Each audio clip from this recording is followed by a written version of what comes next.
ഈശോ തൻ്റെ മേലങ്കി മാറ്റി അരയിൽ കച്ച കെട്ടി ശിഷ്യരുടെ പാദങ്ങൾ കഴുകി ചുംബിക്കുകയായിരുന്നു.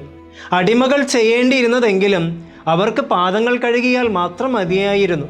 എങ്കിൽ ഇവിടെ ഈശോ അതിനേക്കാൾ സ്വയം ശൂന്യനായി തീരുകയായിരുന്നു.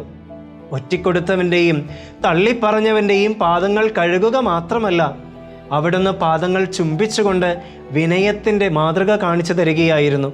ആരെയും ഒഴിവാക്കാതെ ക്രിസ്തുവിൻ്റെ സ്നേഹം ഇവിടെ പ്രകടമാവുകയാണ്. നമ്മുടെ അനുദിന ജീവിതത്തിൽ, കുടുംബങ്ങളിൽ, ഇടവകകളിൽ എത്രമാത്രം നിസ്വാർത്ഥമായി പെരുമാറാൻ നമുക്ക് സാധിക്കുന്നുണ്ട്.